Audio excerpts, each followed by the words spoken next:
So this is a paper making studio, and I'm going to go through and talk about some of the equipment right now. The very first thing here is called a Hollander beater. It has been used for many years now to beat pulp. So when paper is made, you choose a different fiber that it'll come from, like abaca, mulberry, cotton, and then that fiber gets beaten in this thing, in this piece of machinery here. What it has here is a series of blades that spin around, and they beat the pulp. Water circulates through this, and it's just this continual circle that beats the pulp into a very fine type of mesh, which then paper can be made out of. Here we have buckets of beaten pulp. So once the pulp gets beaten, it's stored in these buckets. If it's going to be stored for a long time, usually it's put in the refrigerator because this will go rotten. So here you have different examples of different pulps. This was made from blue jeans, so that's a cotton fiber.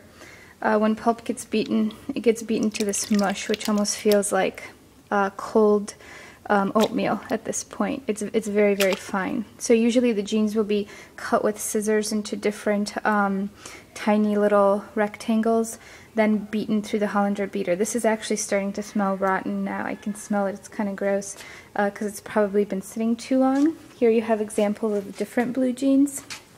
This is abaca fiber, which was cooked down, then beaten through the beater, and then again you have this very fine oatmeal-like fiber now. So these are buckets with fiber. In a paper studio you'll see tons of buckets everywhere. Here you have a tub, which actually is where the paper gets pulled, as you will see later in the video when we pull paper. This is a mold and decal. Actually, this is the mold. The decal goes on top of this, which actually forms the paper. This is for a larger type sheet of paper. There are very small mold and decals, if you notice up here, for much smaller pieces of paper.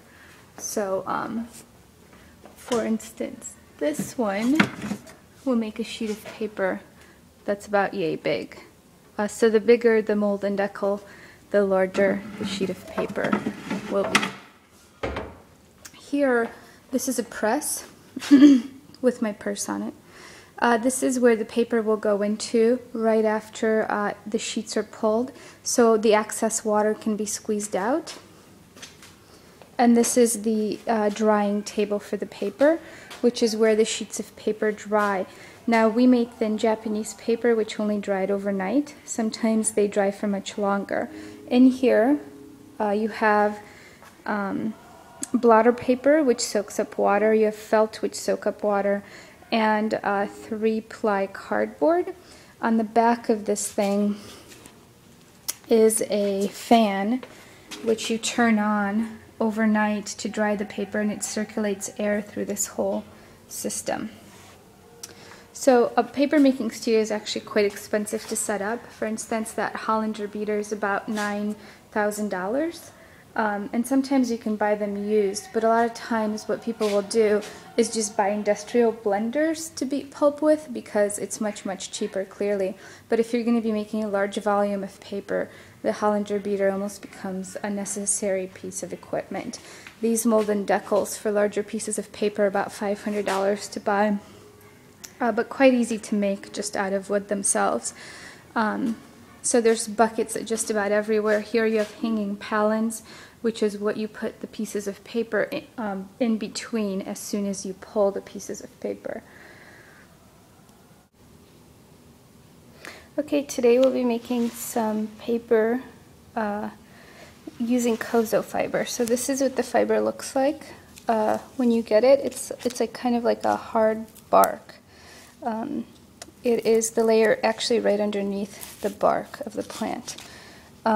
So what happens is you get this, and then you cook it down for about 2 hours with soda ash, and it turns into something like this, which is very soft, so you can make paper out of this. Forgive my hands in the way here, but I'll open this up. So this has been cooked for about 2 hours, so it turns into this very soft material, that is very pliable and bendable. And then what happens is it still will at times have residual pieces of bark like this. So they are to be picked off. So this takes a really long time to pick off these tiny pieces of bark. And Carrie Cushman, who's the master paper maker here, told me that in Japan they will have a person who does just this. This is called chiri, the leftover bark, and they'll pick off the little pieces of chiri and they'll throw them out. Now some paper is made with the chiri in it. That paper is less expensive. Paper without chiri in it is more expensive. It's more pure. But yeah, the pulp then becomes this really, really soft pulp. Kozo, because of the length of the fiber, it's a very long fiber. In order not to really disturb that, actually gets hand beaten, which is what we'll be doing next here. So I'm actually going to pick some chiri off of this. I have a bag here, which I've already done. We've picked the chiri from this. And I'll be hand beating it soon. So you can see how that works. And that gets beaten literally to a pulp. Okay, so now we've beaten this kozo for approximately 5 minutes. So it's gone from this kind of stringy fiber to a much finer fiber. And at this point we're ready to kind of start adding water as we beat to make it a little bit more fine and moist. And I would say about another 5 minutes of beating, it should be ready to go. Okay, so here we have the pulp that I've beaten probably for about 10 minutes now. So again, we started with stringy pulp and now we have something much, much finer. And the way we test if it's ready to go is we submerge it in a little bit of water. And if the pulp floats, that means it's ready to be pulled into a sheet of paper. So if we submerge it in there and take a look, so the pulp is floating. So ta-da! We are ready to pull a sheet of paper. And that's actually floating beautifully. I did a good job. Now I'm going to continue actually beating more pulp so we can make more sheets of paper, but at this point I think from this we could pull kind of a large sheet of paper. So here we are pouring kozo fiber into the molden decal to form the sheet of paper. About 2 fistfuls of that pounded kozo fiber. And there it is. And now we're going to pull that plastic out of there. Hold on.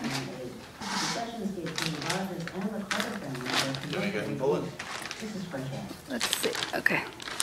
I'll try and hold this. Alright, pull. This is exciting. Here it goes. And now all the water's draining down. And the piece of paper is forming.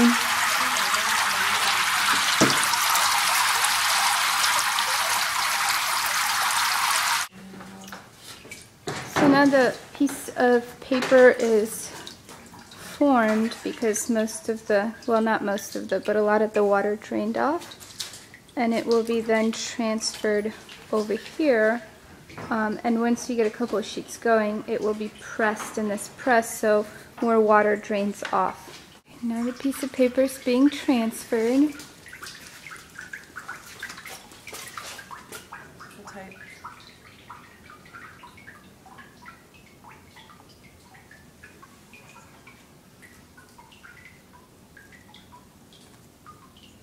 And there it is, beautiful. Getting the bubbles out. Paper maker extraordinaire Carrie Cushman.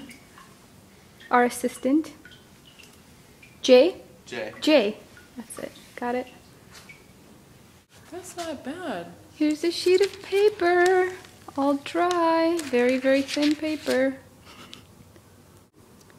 So there are 2 types of paper here. Right now we're looking at an abaca paper made from abaca fibers, which were beaten in a Hollander beater, which I'll show you in a little bit. And this is kozo paper. It has much longer fibers, and you can see those fibers. And this was hand beaten paper.